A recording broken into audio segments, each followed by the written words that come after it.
ದಾಖಲೆ ಮಾಡುವುದನ್ನು ನಾನು ಖಂಡಿಸ್ತೇನೆ.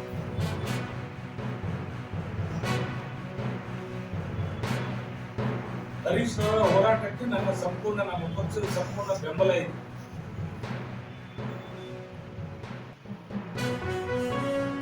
ನಿಯಂತ್ರಣ ಮಾಡಿದ್ದಾರೆ ಅಂತ ಹೇಳಿ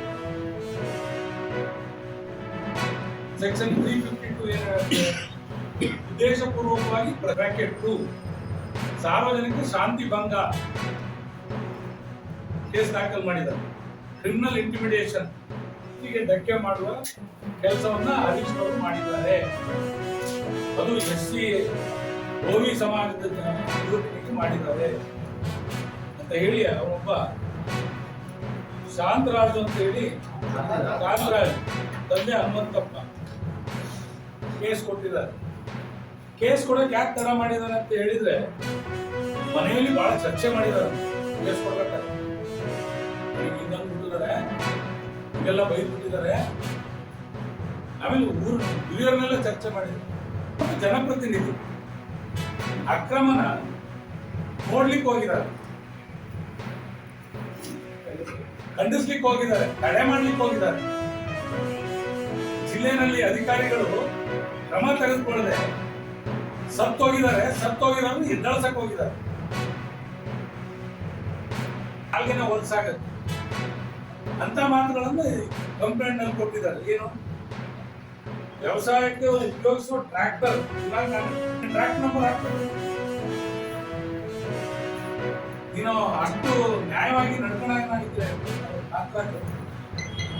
ಆ ಏನು ಕೃಷಿ ಫಾರಂ 283 ಎಕರೆ ಕೃಷಿ ಫಾರಂ ಅಕ್ರಮವಾಗಿ ನೀನು ತುಂಬಕ್ಕೆ ಹೋಗಿದ್ಯಲ್ಲ, ಮತ್ತೆ ನಿನಗೆ ಆದೇಶ ತಗೊಂಡಿದ್ಯಾ, ಸರ್ಕಾರಿ ಆದೇಶನ.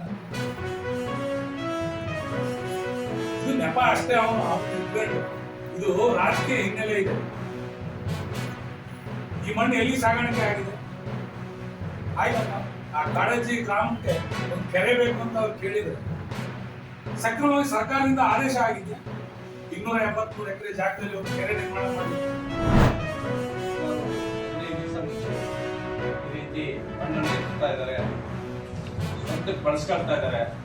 ಸರ್ಕಾರಿ ಸ್ವಾಮ್ಯದ ಜಾಗದಲ್ಲಿ ಅಂತಕ್ಕಂಥ ಒಂದು ಕಂಪ್ಲೇಂಟ್ ಮಾಡಿದರೂ ಸಹ ಜಿಲ್ಲಾಧಿಕಾರಿಗಳಾಗಲಿ ಜಿಲ್ಲಾ ಪೊಲೀಸ್ ವರಿಷ್ಠಾಧಿಕಾರಿಗಳಾಗಲಿ ಅದರ ಬಗ್ಗೆ ಯಾವುದೇ ರೀತಿಯ ಗಮನ ಹರಿಸದೆ ತಟಸ್ಥ ನಿಲುವನ್ನು ತಾಳಿರುವುದನ್ನು ಖಂಡಿಸಿ ಮೊನ್ನೆ 12ನೇ ತಾರೀಕು ಸ್ವತಃ BP ಹರೀಶ್ ಅಣ್ಣವರು ಮತ್ತು ಗ್ರಾಮಾಂತರ ಸಬ್ ಇನ್ಸ್ಪೆಕ್ಟರ್ ಪ್ರಭು ಮತ್ತು ಕೃಷಿ ಅಧಿಕಾರಿಗಳು ಸೇರಿ ಕಾಡಜ್ಜಿ ಏನು ಕೃಷಿ ಇಲಾಖೆ ಜಾಗದ ಜಮೀನಿದೆ ಅಲ್ಲಿ ಹೋಗಿ ಸ್ಥಳ ಪರಿಶೀಲನೆ ಮಾಡುವಂತ ಸಂದರ್ಭದಲ್ಲಿ ಸುಮಾರು ಅಲ್ಲಿ 16 ಲಾರಿಗಳ ಮುಖಾಂತರ ಅಲ್ಲಿಯ ಮಣ್ಣನ್ನ ಎತ್ತಿ, ಗ್ರಾವಲ್ ಅನ್ನ ಎತ್ತಿ SS ಮಲ್ಲಿಕಾರ್ಜುನದ ಒಡೆತನದ ಜಾಗಕ್ಕೆ ಆ ಮಣ್ಣನ್ನ ಸಾಗಿಸ್ತಾ ಇರ್ತಕ್ಕಂಥದನ್ನ ನೋಡಿದಾಗ ಇದು ಯಾರ ಅನುಮತಿಯ ಮೇರೆಗೆ ಈ ಮಣ್ಣನ್ನು ತೆಗೆದುಕೊಂಡು ಹೋಗ್ತಾ ಇದೀವಿ ಅಂತ ಹೇಳಿ ಪ್ರಶ್ನೆ ಮಾಡಿದಾಗ